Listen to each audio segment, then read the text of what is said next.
Hi friends, welcome to my channel. இன்னைக்கு பாத்தீங்கன்னா சப்பாத்தி பூரிக்கு ஏத்த மாதிரி ரொம்பவே சூப்பரான பட்டாணி வெள்ளை குருமா தாங்க செய்ய போறோம். டேஸ்ட் ரொம்ப அட்டகாசமா இருக்குங்க. அதுக்கு தேவையான பொருள் பாத்துடலாங்க. பட்டாணி ஒரு 6 மணி நேரத்துக்கு முன்னாடியே 1 டம்ளர் பட்டாணியை நல்லா ஊற வச்சிருக்கிறேங்க. 2 உருளைக்கிழங்கு தோலை சீவிட்டு இது போல கட் பண்ணி எடுத்துக்கோங்க. ஒரு மிக்சி ஜார்ல அரை மூடி தேங்காய் துருவல் சேர்த்துக்கோங்க. முந்திரி பருப்பு ஒரு 6 முந்திரி பருப்பு சேர்த்துக்கோங்க. கொஞ்சமா ஒரு ஸ்பூன் அளவுக்கு கசகசா ஊற வச்சுட்டு அதையும் சேர்த்துக்கிறேங்க. இதை நல்லா பேஸ்ட் அரைச்சிட்டு வந்துக்கலாம். இப்போ ஒரு குக்கர் சூடானதுமே இதுல தேவையான அளவு எண்ணெய் சேர்த்துக்கலாங்க. இப்போ 2 துண்டு பட்டை சேர்த்துக்கலாங்க. ஒரு அன்னாச்சி பூ சேர்த்துக்கலாங்க. பிரியாணி இலையை 2 பிரியாணி இலை எடுத்துருக்கிறேங்க. அதை இது போல பிச்சு போட்டு சேர்த்துக்கலாங்க. சேர்த்துட்டு இது ஒரு 2 நிமிஷம் ஆயில வாசனை வர அளவுக்கு நல்லா வறுத்துட்டுங்க. இப்ப இதுலயே நான் பச்சை மிளகாய் ஒரு 5 பச்சை மிளகாய் பொடியா கட் பண்ணி வச்சிருக்கிறேங்க. அதையே இதுல சேர்த்துக்கலாம். பச்சை மிளகாய் சேர்த்ததுக்கு அப்புறம் ஒரு 2 நிமிஷம் நல்லா வதங்கட்டுங்க. ஏன்னா அந்த பச்சை மிளகாயோட விதை நல்லா வெடிச்சு வரும். அதனால பச்சை மிளகாய் கொஞ்சம் முதலே சேர்த்துக்கங்க.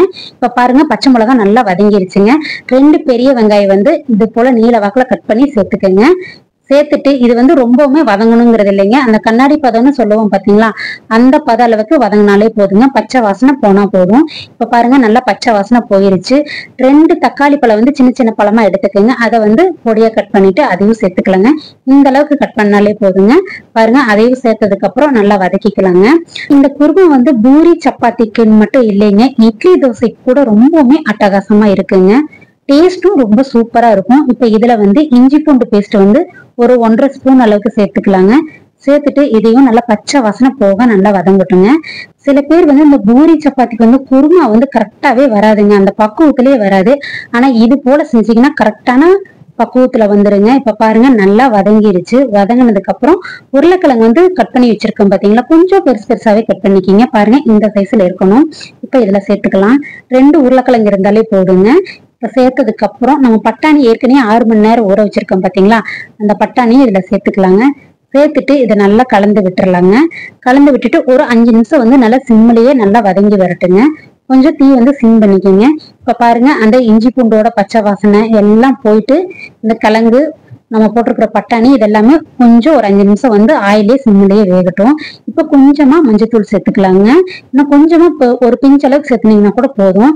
இப்ப பாருங்க சேர்த்துனதுக்கு அப்புறம் நம்ம அரைச்சி வச்சிருக்கிறோம் பாத்தீங்களா, அந்த தேங்காய் முந்திரி பருப்பெல்லாம் போட்டு அந்த பேஸ்ட்டை இதுல சேர்த்துக்கலாங்க. சேர்த்துட்டு இதுக்கு ரொம்ப தண்ணி வைக்கணுங்கிறது இல்லைங்க, ஓரளவுக்கு நல்லா அந்த உருளைக்கிழங்கு பட்டாணி வேகிற அளவுக்கு தண்ணி சேர்த்தாலே போதும்.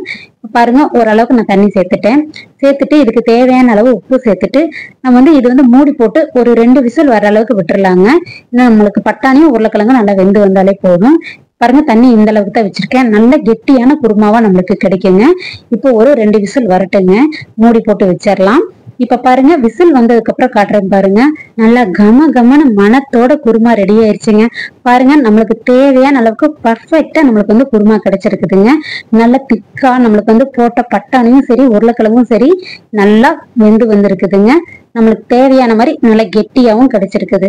இந்த குருமா சப்பாத்தி பூரி இட்லி தோசை எல்லாத்துக்குமே சூப்பரா இருக்குங்க. கொஞ்சமா மேல மல்லி இலையும் பச்சை கருவேப்பிலையும் தூவிட்டு நம்ம சப்பாத்தி இட்லி தோசை எதுக்கு வேணா தொட்டு சாப்பிடலாங்க. ரொம்ப அருமையான குருமா ரெடி ஆயிடுச்சுங்க. இதே போல நீங்களும் ட்ரை பண்ணி பாருங்க. ட்ரை பண்ணி பார்த்துட்டு கமெண்ட்ஸ்ல எப்படி இருந்துச்சுன்னு சொல்லுங்க.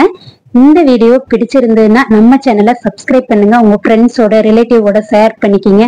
மறந்துடாம பெல் பட்டனை பிரஸ் பண்ணிக்கிங்க. Thank you.